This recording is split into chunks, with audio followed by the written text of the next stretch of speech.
Well, Richard Florida is one of the world's most influential minds when it comes to urban planning. So how do we keep them thriving, and how do we keep our cities affordable for people from all walks of life? Well, the answers are inside his latest book. It is entitled The New Urban Crisis.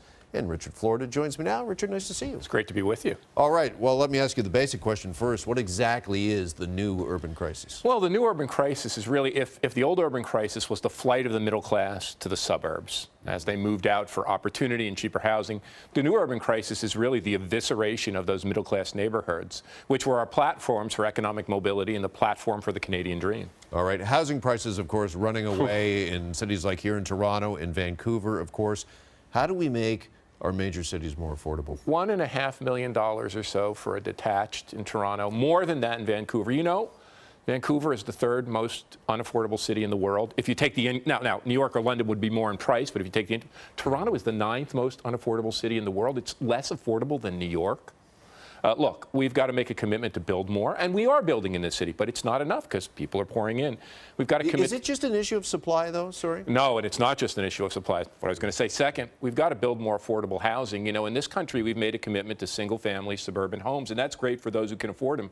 But for young people here today, they need affordable rental. And the third piece of the puzzle, as we all know, Lord God, we've got to invest in transit in this city because that's the way people from, you know, and imagine a higher speed rail to Hamilton, where many young people are going already. Better transit and higher speed rail can make the outlying areas more affordable. Okay, let's talk about some of those cities like Hamilton, maybe Winnipeg, Regina, some of these smaller centers, Halifax. Are they in danger of seeing an increase in inequality? Well, you know, housing prices are better in our smaller cities and metro areas, but still compared to those in the United States or in Europe, they're still expensive. So something is going on in Canada. You know, we picture ourselves as a fair and kind of decent society, but in many of our cities and metros, housing prices are rising and our society is pulling apart as that middle falls away. So we are becoming enclaves of the affluent and the advantaged who can afford our cities, and much bigger spans of disadvantage, and you see the anger in our people and our voters. All right. When we talk about maybe empowering or helping the middle class a little more, what do cities have to do? I know you talk in the book about Nashville, and I mean, an automatic for them, obviously, is music. That's a marriage made in heaven. Is that what cities have to do? They got to find their niche? Well, a big city like Toronto does media, it does finance, it does entertainment. Actually, Toronto has a gazillion high-tech startups. But for smaller towns, Nashville is a great example.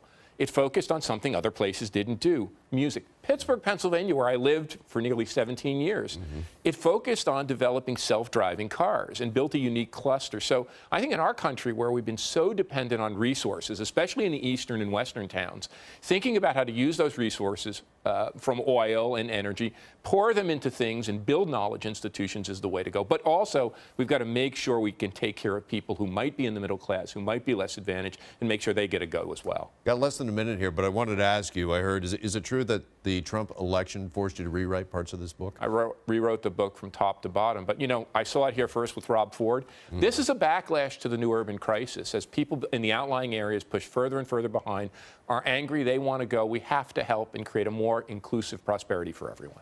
All right. Richard Florida, the book is The New Urban Crisis. Fascinating discussion, fascinating book. Richard, I appreciate the time. Thanks. Thank you. Great being with you.